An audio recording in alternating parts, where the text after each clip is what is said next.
बुलेटिनची सुरुवात अतिशय मोठ्या बातमीने करूया। थोड्याच वेळात गणपत गायकवाड यांना कल्याणमधील कोर्टामध्ये हजर केलं जाणार आहे। शिंदे गटाच्या शहर प्रमुख महेश गायकवाड यांच्यावर गोळीबार केल्याप्रकरणी गणपत गायकवाड यांच्या विरोधात आता गुन्हा दाखल झाल्याची माहिती समोर येते। अगदी थोड्याच वेळात गणपत गायकवाड यांना कल्याणमधील कोर्टामध्ये आता याच संदर्भात हजर केलं जाणार आहे। थोड्याच वेळात भाजप आमदार गणपत गायकवाड यांना कल्याणमधील कोर्टामध्ये हजर करण्यात येणार आहे। शिंदे गटाचे शहर प्रमुख महेश गायकवाड यांच्यावर गोळीबार केल्याप्रकरणी गणपत गायकवाड यांच्या विरोधात आता गुन्हा दाखल झालाय। थोड्याच वेळात गणपत गायकवाड यांना कल्याणमधील कोर्टामध्ये हजर केलं जाईल। तर कल्याणमध्ये आपण पाहतोय अतिशय धक्कादायक असा हा प्रकार घडलेला आहे। पोलीस ठाण्यातच शिंदे गटाचे शहर प्रमुख महेश गायकवाड यांच्यावर गोळीबार हा करण्यात आलेला होता आणि याच संबंधी आता गणपत गायकवाड यांच्या विरोधात गुन्हा दाखल झाला आणि आपण पाहतोय अगदी थोड्याच वेळात भाजपा आमदार गणपत गायकवाड यांना कल्याणमधील कोर्टामध्ये हजर केलं जाईल। या दोन्ही नेत्यांमधला वाद हा विकोपाला गेलेला होता आणि या संदर्भात ही धक्कादायक घटना घडलेली आहे। गणपत या संदर्भातली अधिकची माहिती आपल्याला महेश बागल देत आहेत। महेश, अगदी थोड्याच वेळात आता कोर्टामध्ये त्यांना हजर केलं जाणार आहे, काय अधिकचे अपडेट्स मिळतात? नक्कीच शिवसेनेचे शहर प्रमुख महेश गायकवाड यांच्यावर भाजपचे आमदार गणपत गायकवाड यांनी काल रात्री गोळीबार केलेला आहे। पोलीस ठाण्यातच हा गोळीबार झालेला आहे। एकूण 6 राऊंड फायर करण्यात आले होते, ज्यामध्ये महेश गायकवाड हे गंभीर जखमी झालेले, त्यांच्या खांद्याला व पायाला या गोळ्या लागलेल्या आहेत। याबरोबरच त्यांचे सहकारी राहुल पाटील हे सुद्धा या गोळीबारामध्ये जखमी झालेले आहेत। या दोघांवर ठाण्यातील ज्युपिटर हॉस्पिटलमध्ये सध्या उपचार सुरू आहेत।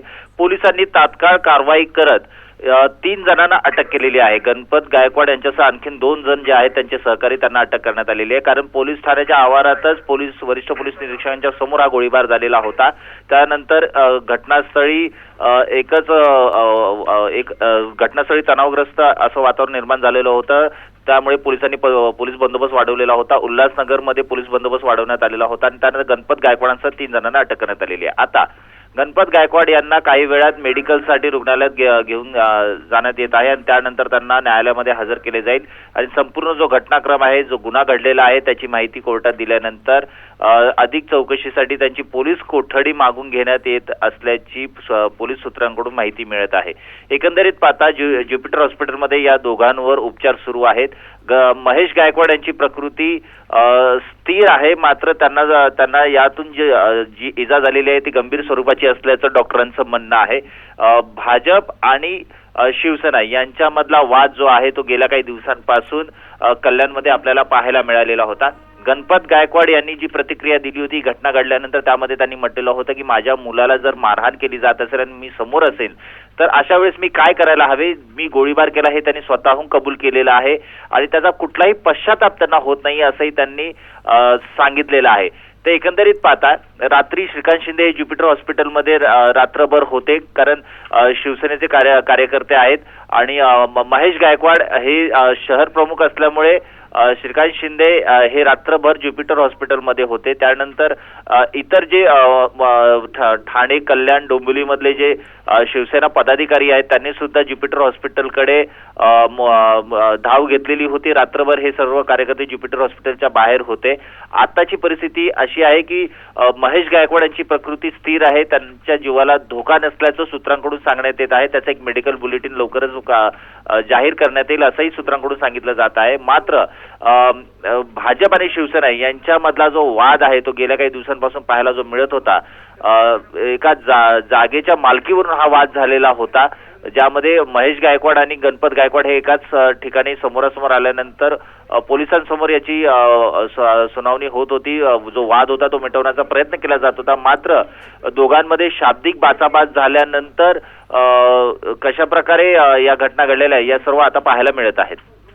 नक्कीच हा वाद विकोपाला गेलेला आहे महेश, मात्र लोकप्रतिनिधींकडून अशा प्रकारचं हे कृत्य घडल्यामुळे आता आश्चर्य व्यक्त केलं जात आहे। धन्यवाद सविस्तर माहितीबद्दल।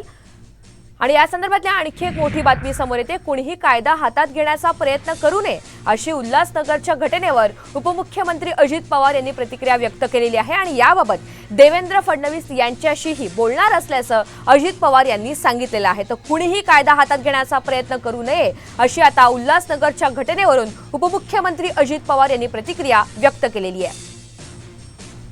शंच्याच आवारामध्ये सगळं घडलेलं आहे असं प्राथमिक माहिती मला मिळालेली. पण आज देवेंद्रजींशी आणि बाकीच्यांशी बोलून नक्की काय झालंय, एवढ्या टोकाचे मजल का त्यांनी मारली, इतका TV चॅनलला पण त्यांनी फोनवर काही संभाषण जे केलं ते पण कायद्याला धरून अजिबात नव्हतं.